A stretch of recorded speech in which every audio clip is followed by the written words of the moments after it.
Good morning. So today you join me in Bolton, Lancashire to visit a Grade 1 listed manor house which dates back to the 14th century. I hope that you enjoy Smithills Hall.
The hall stands 500 feet above Bolton and is 3 miles west of the town centre.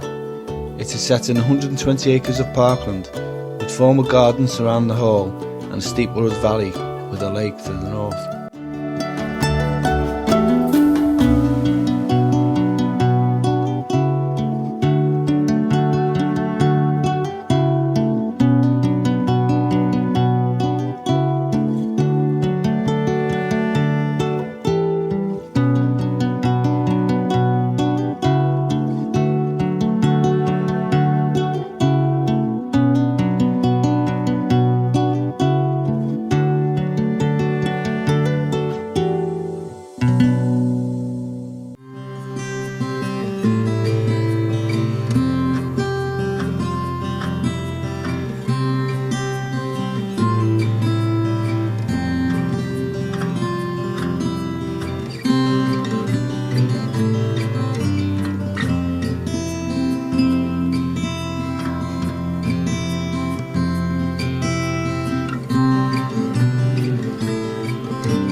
The first written records of the hall date back to 1335, when William Ratcliffe obtained the manor from the Hulton family, although there's evidence of people living in the area for thousands of years. The last member of the Radcliffe family died in 1485, and for the next 200 years the Bolton family would own the hall. In 1659 the hall was passed to the Blassie family through marriage, who owned many other properties, and as a result the hall fell into neglect. Thankfully in 1801 a local wealthy family, the Ainsworth, bought the hall, and over the next 100 years or so it was extensively rebuilt and modernised.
1870, Richard Ainsworth commissioned architect George Davey to oversee many improvements to the hall.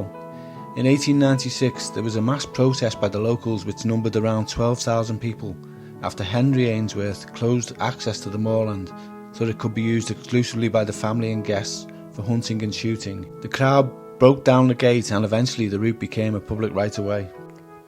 Following the First World War, the upkeep of the hall became too much for the family to support, and so it was sold to Bolton Council in 1938 for just over £70,000. Initially, some parts of the hall was used as a council residential home, but later became a museum.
George Marsh, a local farmer who became a martyr after being tried and put to death for his Protestant beliefs in 1555.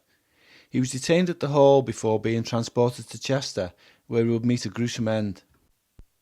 Here on the floor outside the withdrawing room, there is a stone with a footprint inset, which is said to have been made by him as he stomped his foot in anger after hearing his fate. Legend has it that the footprint appears to bleed from time to time. I would hate to think what would happen if he accidentally broke this glass.